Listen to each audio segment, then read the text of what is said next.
Hello my lovely viewers, আসসালামু আলাইকুম। কেমন আছেন সবাই? আশা করছি সবাই ভালো আছেন। Welcome to my new blog. যারা আমার ফেসবুক পেজ থেকে ব্লগটি দেখছেন, প্লিজ লাইক, কমেন্ট, ফলো দিয়ে দিবেন। সকালবেলা ঘুম থেকে উঠে আজকে সকালের চা খেতে চলে গিয়েছিলাম ছাদে। এবছরের সকালের আজকেই কিন্তু শেষ চাটা আমি খাচ্ছি। আসলে ভিতরে কেমন যেন একটা ফিলিংস হচ্ছিল, মানে কেমন যেন লাগছিল যে আসলে বছরটা শেষ হয়ে গেল, কেমন গেল। মানে আমি ভাবছিলাম যে আসলে কেমন ছিলাম এই একটা বছর। আসলে আমরা যে অবস্থাতেই থাকি না কেন, যেমনই থাকি না কেন, আসলে আল্লাহর কাছে শুকরিয়া জানাতে হয়। তো আলহামদুলিল্লাহ আলহামদুলিল্লাহ আলহামদুলিল্লাহ বছরটা ভালোই কেটেছে। ভালো মন্দ সব কিছু নিয়েই আসলে আমাদের জীবন। ভালোকেও যেমন মেনে নিতে হবে, মন্দকেও মেনে নিতে হবে। তো ভালো মন্দ মিলিয়ে আলহামদুলিল্লাহ বছরটা ভালোই কেটেছে। আসছে 2025, আশা করি 2025ও ইনশাল্লাহ ভালো কাটবে। তো বাসায় এসে রান্নাবান্নার প্রিপারেশন। তো আজকে যেহেতু বছরের শেষ দিন, তো ফ্যামিলির সবাইকে একটা ভালো কিছু রান্না করে খাওয়াবো, যেটা সবাই খেতে খুব পছন্দ করে। এই যেমন বিফ বিরিয়ানি কিন্তু কম বেশি আমরা সবাই খেতে পছন্দ করি, আর আমার বাসার সবাই খেতে খুবই পছন্দ করে।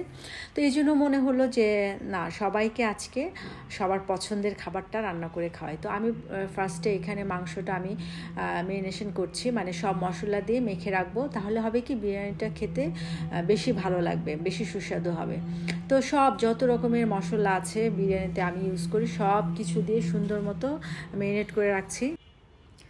চুলায় কড়াই দিয়ে, মানে পাতিল দিয়ে, তারপরে আমি পেঁয়াজটা ভালো মতো ভেজে বেরেস্তা করে অর্ধেক বেরেস্তা রেখে তার মধ্যে আমি ম্যারিনেট করা মাংসটা আমি ঢেলে দিয়ে মাংসটা ভালো মতো কষিয়ে, মাংসটা যখন সেদ্ধ হয়ে যাবে।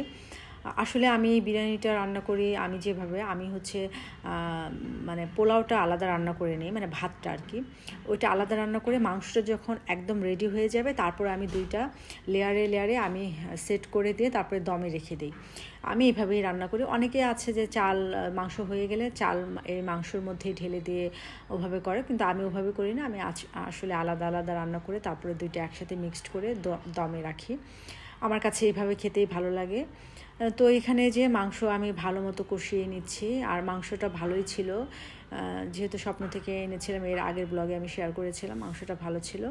তো রান্না করতে করতে আজ সাডেন হঠাৎ আমার ক্ষুধা লেগে গেছে। মানে আমার কিন্তু এমন খুব কম হয়, কিন্তু আজকে খুবই ক্ষুধা লেগেছে, জানি না কেন। তো খেজুর খেয়ে নিলাম। তো খেজুর খেয়ে এক গ্লাস পানি খেলে কিন্তু মোটামুটি পেটটা ভালোই মানে ভরে যায়, মানে আপনার ক্ষুধাটা ভালোই মানে মিটে যায় আর কি। তো যাই হোক, খাওয়া দাওয়া শেষ করে, খেজুর খাওয়া শেষ করে আমি এখানে ভাতটা বসাবো, মানে পোলাওটা বসাবো, কিন্তু দেখি যে গ্যাস একদমই কম।